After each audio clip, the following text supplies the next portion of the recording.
আমি তোমাদেরকে বেঙ্গলি 2025-এর মাধ্যমিকের সাজেশন তোমাদেরকে কিছু বাংলা রচনা বলছি, তোমরা মন দিয়ে শোনো আর লিখে রাখো।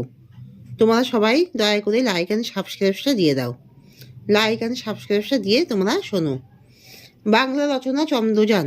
চন্দ্রযান হলো এখান থেকে পৃথিবী থেকে যে রকেট পাঠানো হয়, চাঁদের যে রকেট পাঠানো হয়, যার সাহায্যে আমরা চাঁদের অবস্থান, চাঁদের ভৌগোলিক প্রকৃতি এবং সেখানকার পর্বত, পাহাড়, শস্যক্ষেত্র, সমভূমি প্রভৃতি সম্পর্কে জানতে পারি। ভারত থেকে যে রকেট পাঠানো হয়েছে চন্দ্রযান, সেখানে চন্দ্রযানে আমার চাঁদের সমগ্র প্রকৃতি সম্পর্কে জানতে পারি। যেখানে চাঁদ যে পর্যবেক্ষণ করা হয়েছে এবং এটি পৃথিবীর চারিদিকে পরিক্রমণ করে এবং চাঁদের দক্ষিণ মেরুতে অবনমন করে।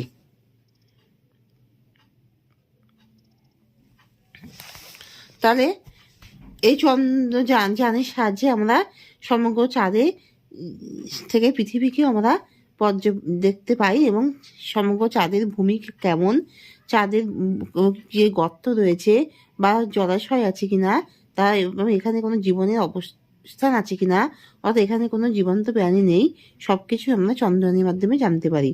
অবশ্য অন্য দেশ থেকে যে চন্দ্রযান গেছিল সেই চন্দ্রযান ততটাই সাফল্য লাভ করতে পারেনি, কিন্তু ভারত থেকে যে চন্দ্রযান গেছে সেই চন্দ্রযান সমগ্র চাঁদে তার দক্ষিণ মেরুতে অবনমন করেছে এবং পৃথিবীর চারিদিকে পর্যবেক্ষণ করে সমগ্র চাঁদের ভৌগোলিক রূপটি আমাদের সামনে তুলে ধরেছে।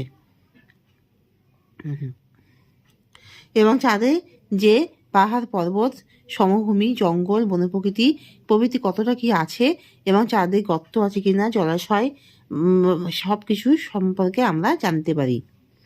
চাঁদ থেকে পৃথিবীকেও দেখা গিয়েছে।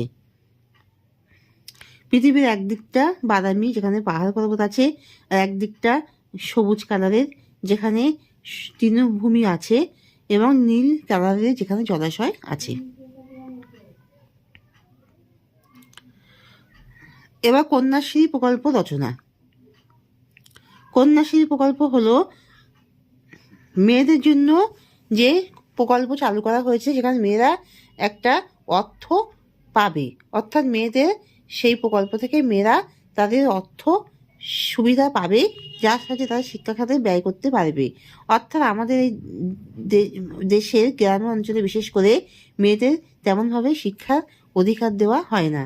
বহু মেয়ে শিক্ষার অধিকার থেকে বঞ্চিত হয়ে তারা অপরিণত অবস্থাতেই বিবাহ করতে বাধ্য হয় এবং